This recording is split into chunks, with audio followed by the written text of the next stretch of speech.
Okay, so today we're jumping into something pretty fun, actually. We're looking at criminal syndicates, but maybe not the ones you'd expect. Right, we're talking fictional ones. But it's amazing how even their stories, their rise and fall, can tell us a lot about things like power, resources. And reputation. That seems key here. Definitely. Our focus today is the Dark Hand. The big bad international crime group from the Jackie Chan Adventures cartoon. That's the one. And we've got a really detailed wiki breakdown to work from. Yeah, it's great. So our mission basically is to figure out how they started off so, well, formidable, and then trace how it all just crumbled. It's a pretty wild ride, honestly. Lots of twists. Totally. We'll look at how they almost gave Section 13 a run for their money, the kind of bizarre betrayals that ruined them. And how their names somehow stuck around even after they were basically gone. It's fascinating. So yeah, get ready. It's a complex story, but also kind of hilarious in parts. Let's dive in. Okay, so at their peak, the Dark Hand. They're described as this upscale international crime syndicate. Yeah, founded and run by Valmont, this Yeah. supposedly ruthless crime lord. And Captain Black, they had Section 13. He apparently said they had connections to nearly every criminal activity in existence. That's a big claim. It really is. And what jumps out right away from the info we have is just how wide their reach was supposed to be. It feels very organized, institutional almost. Not just petty stuff. Exactly. This was a global operation. They were rich, extremely well connected.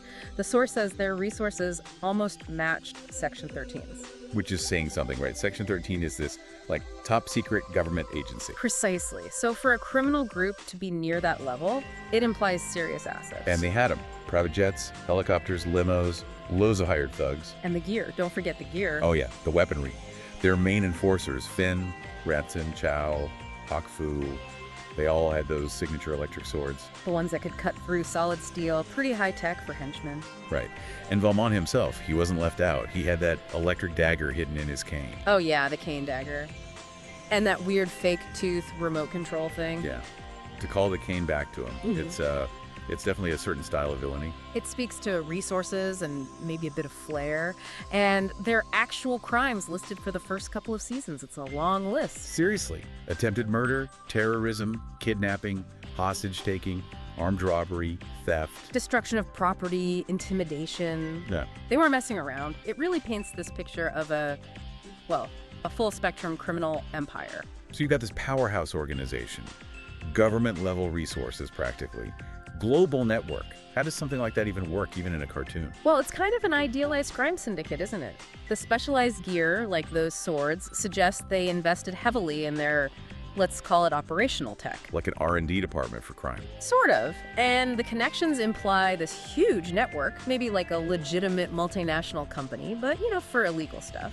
Different divisions for different rackets. Leveraging talent, spreading influence, not just smashing things. Exactly. It was meant to seem sophisticated. Here's where it gets really good, because all that power, all those resources, it didn't save them.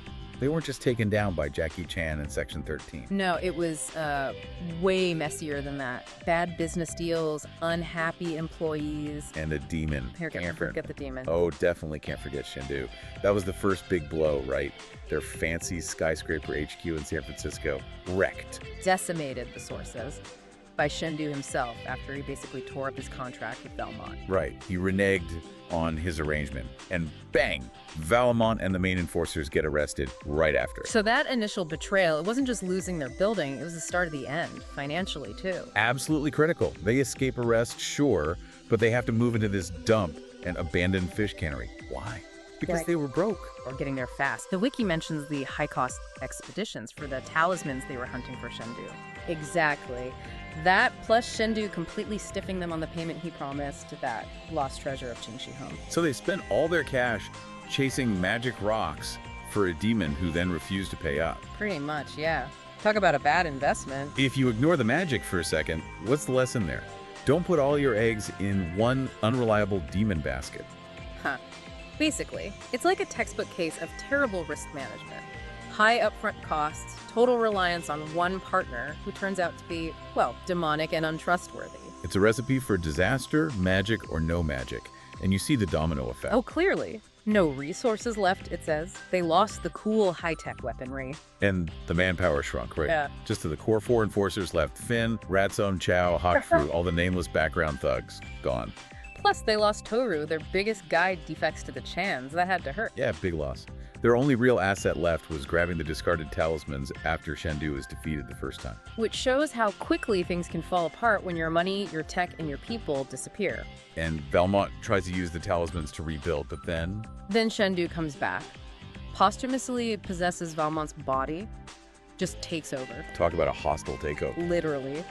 And Shendu, now wearing Valmont like a suit, forces the leftover Dark Hand guys to hunt for these demon portals using the Panku box. So their mission changes from getting rich to being, what, tour guides for freeing ancient demons?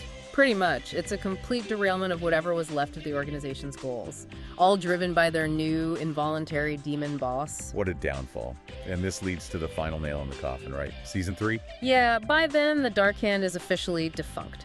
Valmont, or rather, Shendu and Valmont, bankrupts what's left spending on the demon portal hunt. And the enforcers, understandably, are getting restless. They start wanting actual pay. And to be called partners, not henchmen, there's a shift in the power dynamic, definitely. So Valmont, once Shendu's out of him, is just this broke, small-time crook. Reduced to basically nothing.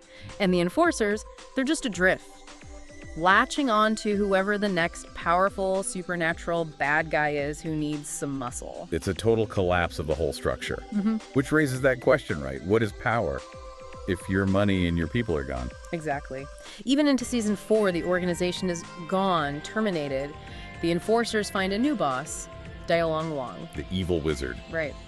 But their resources are shot. The wiki says it's just their bare strengths, no fancy weapons from Valmont, no dark chi magic from Wong helping them out initially, just 4 guys. Wow. Complete downgrade. From a global syndicate to just 4 guys looking for work. Okay, so the empire crumbles spectacularly. But then there's this weird afterlife almost. Yeah. The idea of the Dark Hand persists. Yeah, that's one of the really interesting bits in the trivia section. It says, the enforcers are often referred to as the Dark Hand interchangeably, even long after the actual organization was gone. Like late season 2 onwards, when they were already broke and working out of a cannery or possessed by a demon. Exactly. The name, the brand, it just stuck to the enforcers themselves. It's like the reputation outlived the reality. It really did. It shows how strong an initial impression or a group identity can be, even when the structure behind it is completely gone. And perception is weird, right? There's that detail about Toru's mother. Oh, yeah. She thought highly of the Dark Hand because she had no idea they were criminals. That's some unintentional PR spin right there. Yeah. She just saw maybe the upscale part. Who knows? But it shows how an image can be totally disconnected from the facts on the ground. A brand, even a criminal one, projecting something completely different. And one last little detail that caught my eye, those electric swords. Yes. Despite having no more access to the Dark Hand's high-tech weaponry, it says they used them one last time in the New Atlantis. Like a little throwback. A final echo of their peak power. It is. It's like that signature element, that symbol of their old status just managed to pop up one last time, reinforces how that image, that brand lingered. Okay, wow. So we've gone from this incredibly powerful, high-tech criminal empire Global reach, nearly government-level resource. to total ruin because of bad deals, betrayals, demons, bankruptcy. And disgruntled employees wanting a raise. It's quite the trajectory. So hopefully you listening have kind of got a shortcut now to understanding the whole weird life cycle of this cartoon crime syndicate. And the real aha moment, maybe, is seeing those parallels. Even in a cartoon, you see bits of real-world stuff. Organizational structure, how fast things can collapse. Risk management or lack thereof, the power dynamics, how an entity just dissolves. And leaves just the name floating around. Right. Which brings us to that final thought to chew on. Despite the epic fails, bankruptcy, the demon possession, the name Dark Hand stuck to those enforcers. Yeah, people still call them that. So what does that tell us about the power of a brand, even a criminal brand? How can an image, a name, just outlive the actual thing it represented in people's minds? It's a good question.